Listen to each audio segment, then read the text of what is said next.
एक बार पुनः कक्षा 12th कक्षा 12वीं के स्टूडेंट्स ध्यान दें। हम आज आपके सामने अर्थशास्त्र के अंतर्गत जो विषय वस्तु रख रहे हैं, जैसा कि आप पहले भी कुछ वीडियोज के माध्यम से देख चुके हैं, पढ़ चुके हैं, तो हम उसी के अंतर्गत अर्थशास्त्र के अंतर्गत इकोनॉमिक्स स्टडी के अंतर्गत जो हमारा निर्धारित पाठ्यक्रम है, उसी के अंतर्गत हम आज टॉपिक ले रहे हैं आर्थिक क्रिया। इसके पहले ये सभी अध्ययन जो है व्यष्टि अर्थशास्त्र के अंतर्गत ही आता है। व्यष्टि अर्थशास्त्र का जो क्रमानुसार टॉपिक है अगला अपना, उसी को ध्यान में रखते हुए आर्थिक क्रिया देख सकते हैं। आर्थिक क्रिया, इकोनॉमिक एक्टिविटी।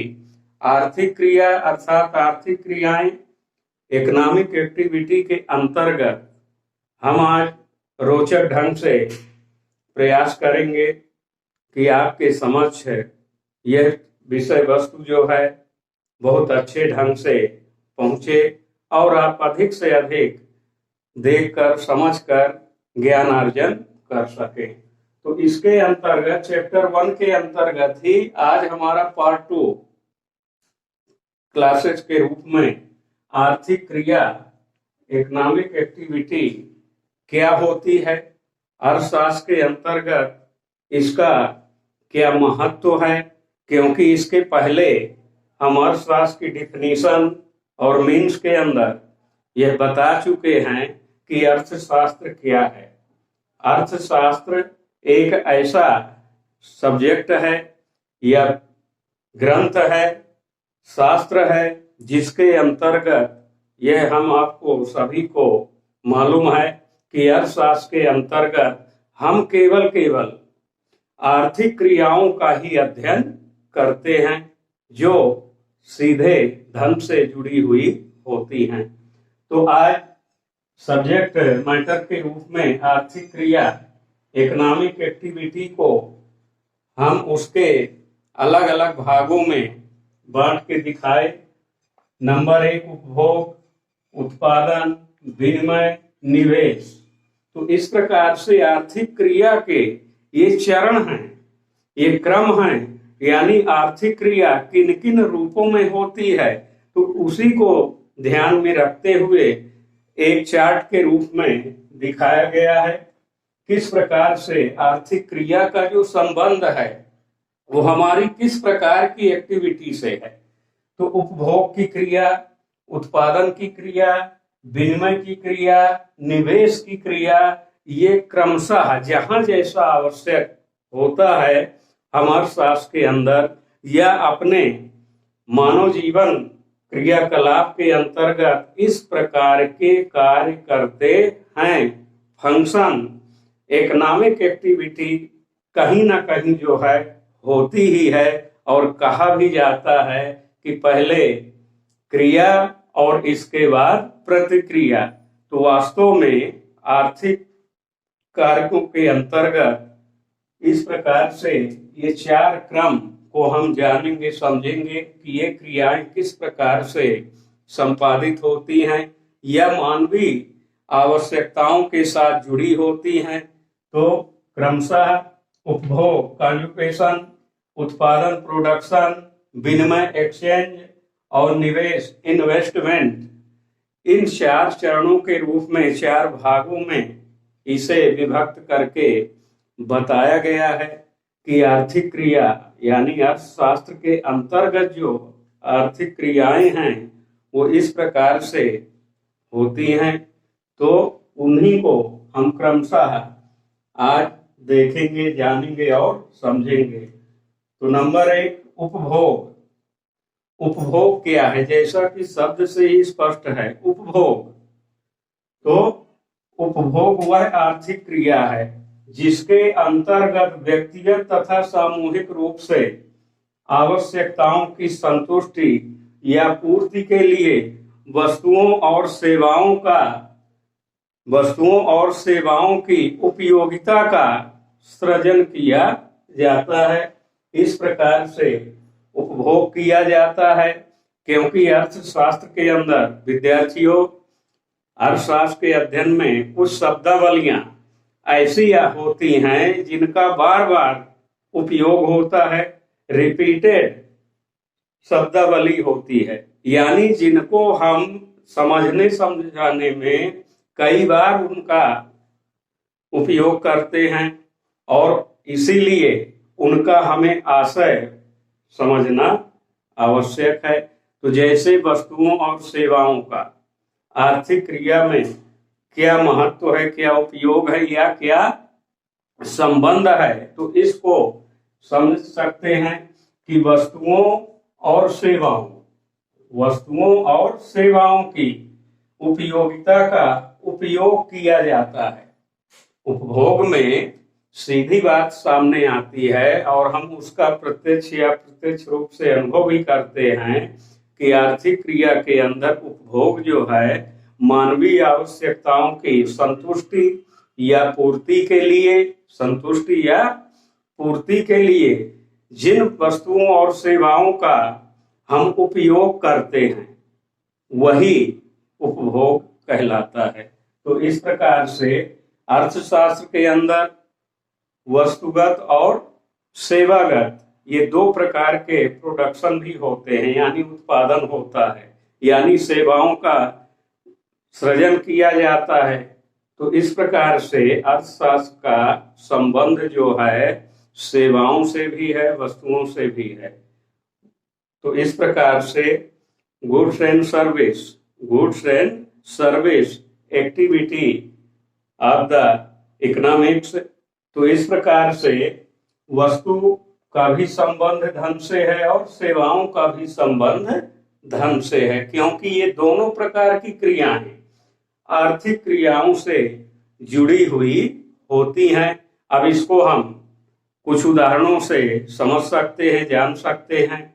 अब यदि वस्तुगत उपयोगिता के आधार पर यदि लें तो कोई भी हमें यदि किसी वस्तु की घरेलू उपयोग में किसी भी वस्तु की आवश्यकता होती है तो हम उसका प्रत्यक्ष रूप से उपयोग करते हैं।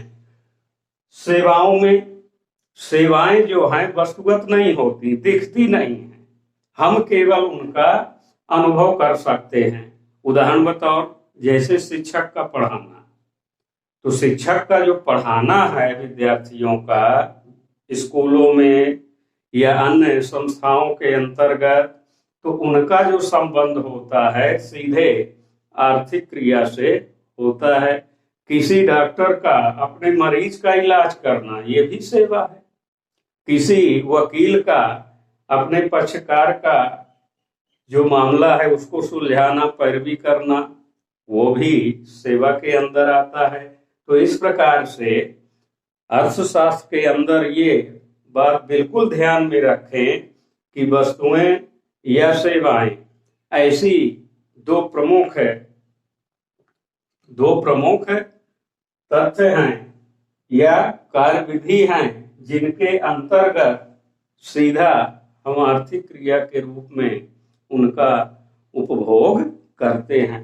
तो इस प्रकार से उपभोग जो है आर्थिक क्रिया का एक महत्वपूर्ण अंग है, भाग है या क्रम है।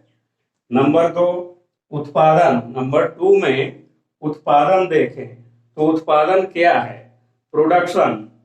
उत्पादन वह क्रिया है जिसका संबंध है वस्तुओं और सेवाओं की उपयोगिता का सृजन करना है। यहां भी बताया इसके पहले कि कुछ शब्दावलियां ऐसी हैं जिनका अर्थशास्त्र के अंतर्गत बहुत अधिक उपयोग होगा और उनका महत्व है।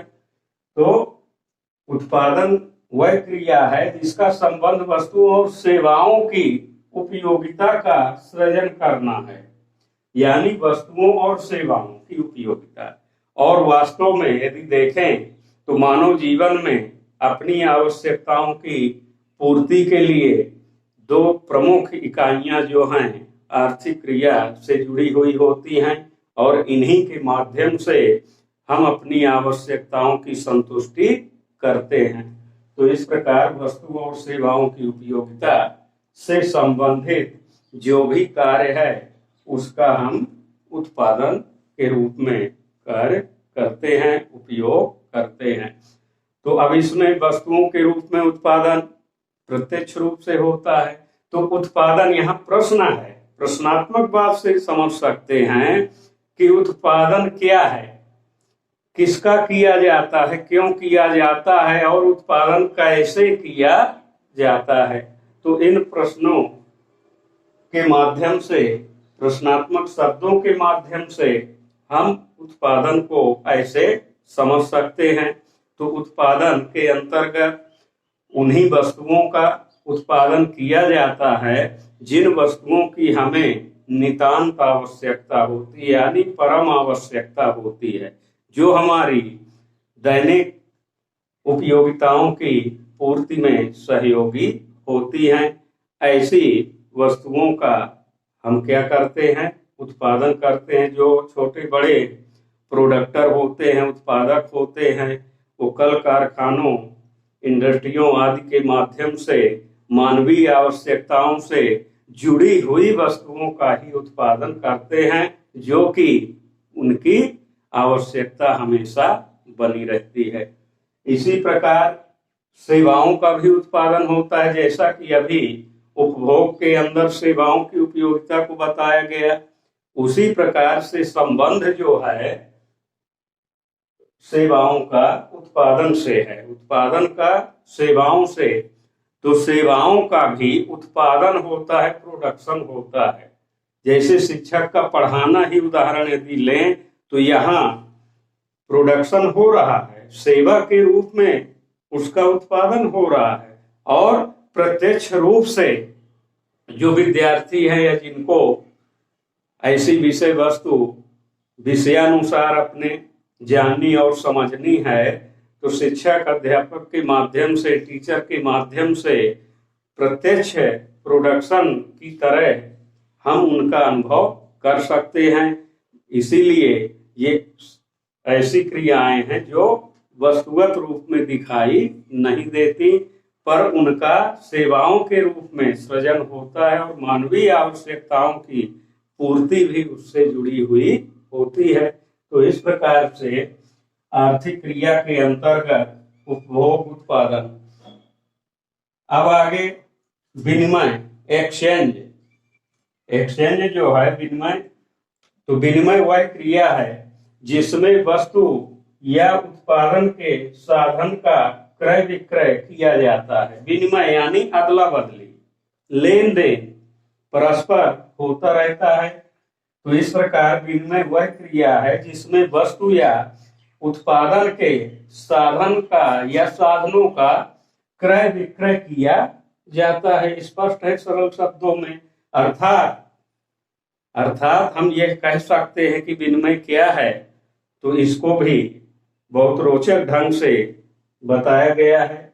दो पक्षों के मध्य, इस बात को विद्यार्थी बहुत अच्छे ढंग से सुने और जाने कि वास्तव में जो विनिमय है क्या, एक्सचेंज की प्रक्रिया क्या है।